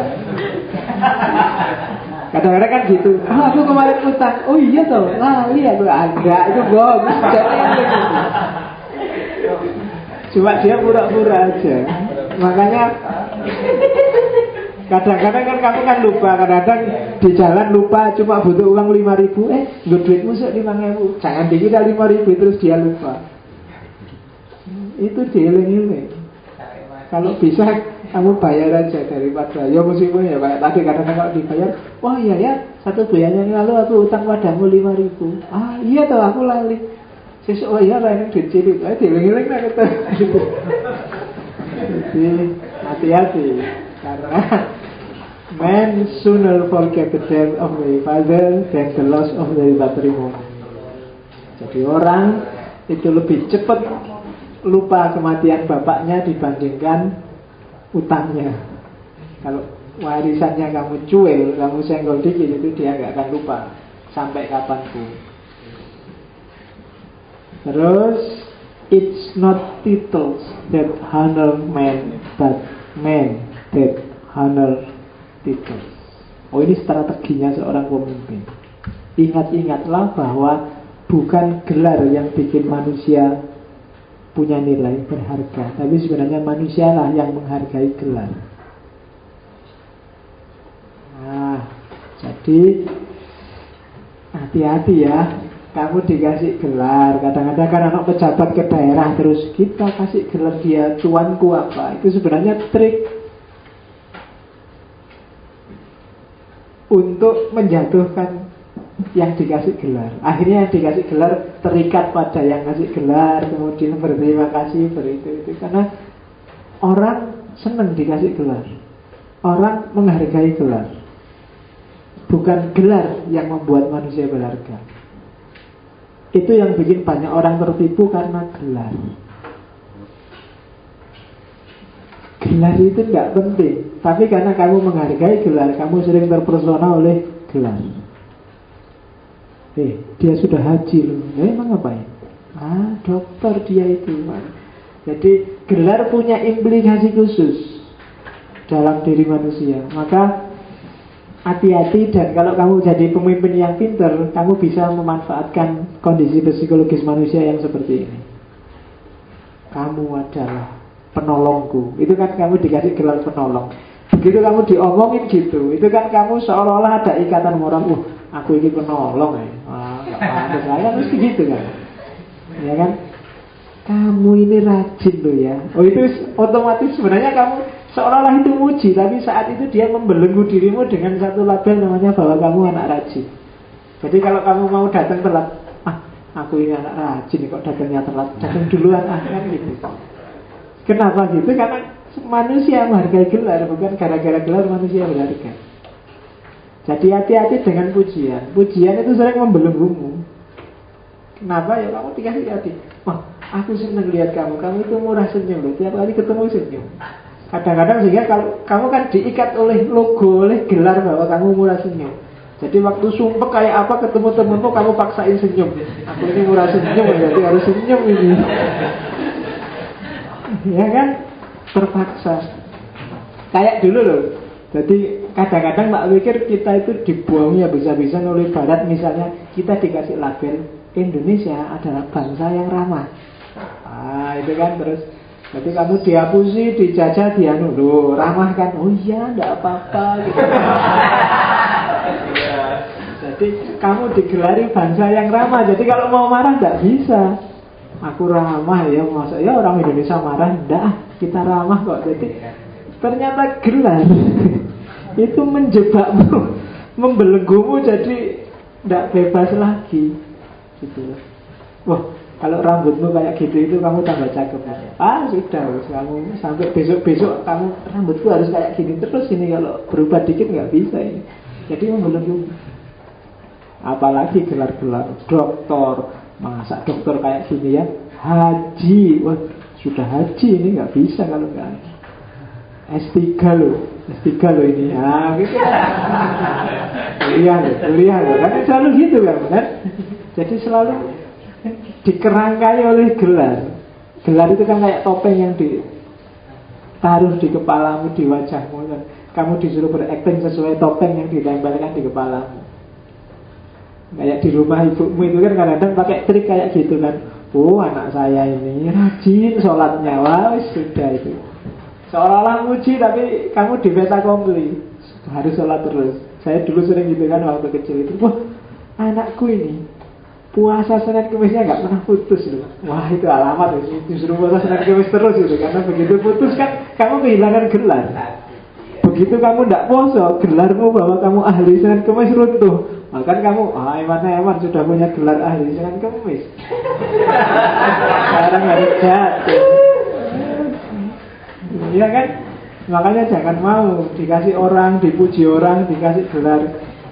Kamu temanku yang paling menyenangkan. Kamu tuh itu podo itu berarti mau membanggu kamu. Hati-hati dengan gelar-gelar yang ditempelkan orang di sekelilingmu padamu. Jangan terlalu banyak status, kamu susah dewe.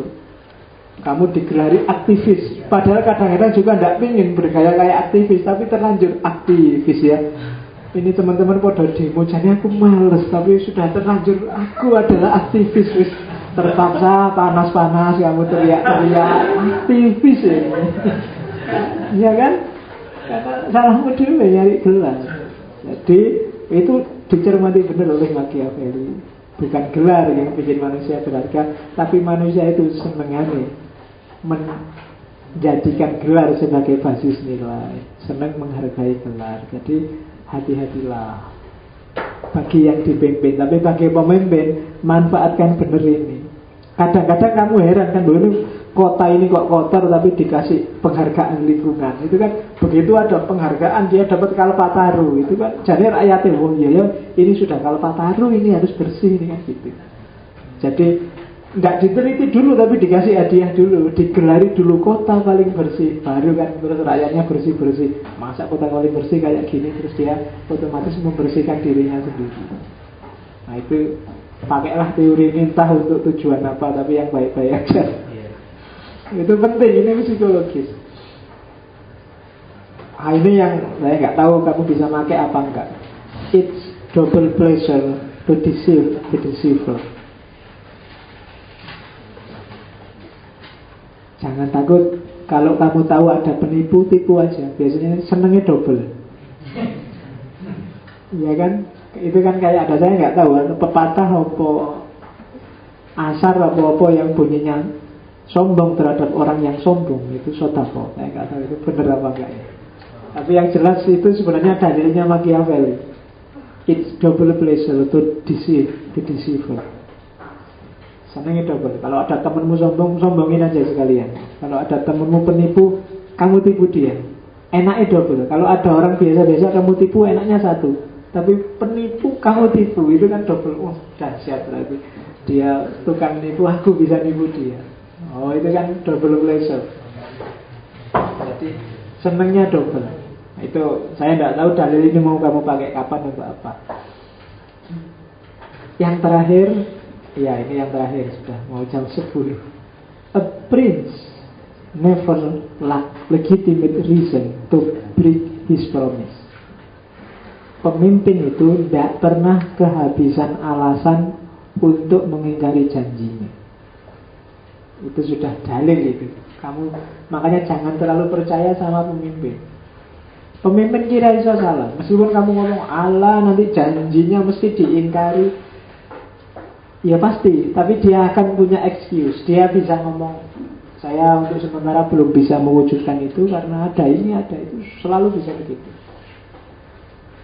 Prince sama kayak prince itu ya tidak cuma presiden, nggak cuma gubernur. Di rumah juga begitu kan, orang tua bapak itu tidak pernah kehabisan alasan untuk mengingkari janjinya pada anaknya. Pak katanya jalan-jalan, iya tapi bapak sibuk hari ini, nanti ya kalau nggak sibuk. Begitu bapaknya nggak sibuk, nanti ya kalau nggak capek. Dosen juga begitu. Dia tidak akan kehabisan alasan untuk ngakali mahasiswa. Tidak kentean lakon. Dosen, guru, orang tua itu selalu begitu. Itu patternnya. Jadi kamu jangan kaget, manfaatkan kondisi ini. Tenang aja. Kamu nyalain tidak apa-apa. Dosen mesti punya alasan, orang tua mesti iso, presiden mesti iso. Jadi jangan terlalu dipercaya. Ya pokoknya begitu mengingkari janji berarti yang mengingkari gitu aja. Alasannya mesti dia bikin-bikin. Jadi tinggal kamu, oh ya berarti keliru. Biasa, mesti alasan. Kalau saya tidak akan menaikkan BBM. Begitu Jadi presiden ini terpaksa saya naikkan karena ada ini, ada itu, sedawa. Ini itunya nggak usah kamu pahami, ya jelas dia mengingkari janjinya gitu. Kenapa alasan? Alasan itu bisa 1001. Dulu waktu deklarasi, waktu nembak pertama, kamu satu-satunya yang ada di hatiku, nggak mungkin aku nyeleweng. Tapi begitu nyeleweng, sebenarnya aku nggak ingin nyeleweng, tapi gimana lagi ya? Aku kan manusia biasa, gampang tergoda.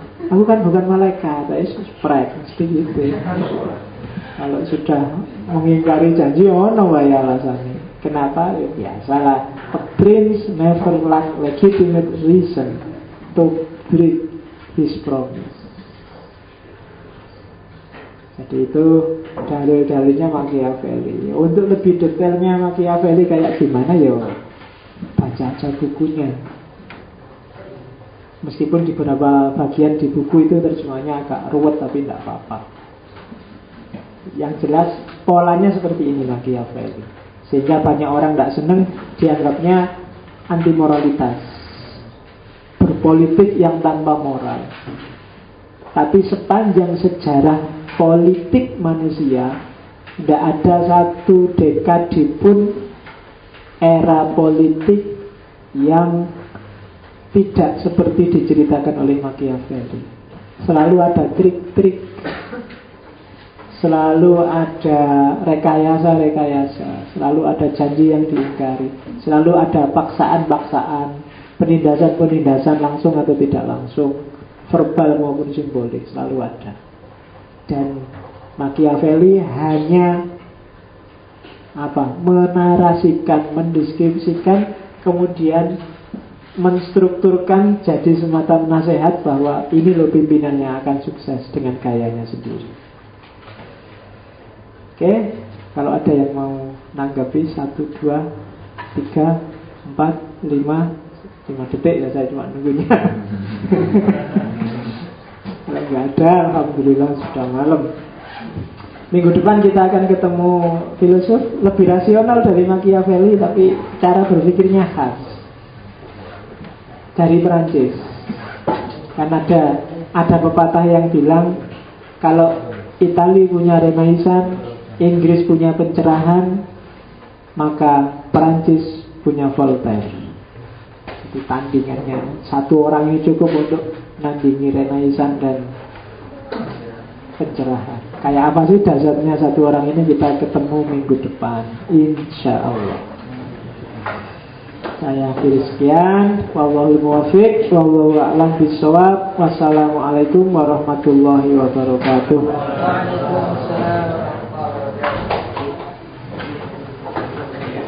Terima kasih kepada Pak Faisal. Mau kita akhiri satu sama-sama dan tahmid alhamdulillahirrahmanirrahim. Dari kami, Tamir Wahid dari Firman, banyak kurang lebih mohon maafkan. Assalamualaikum warahmatullahi wabarakatuh.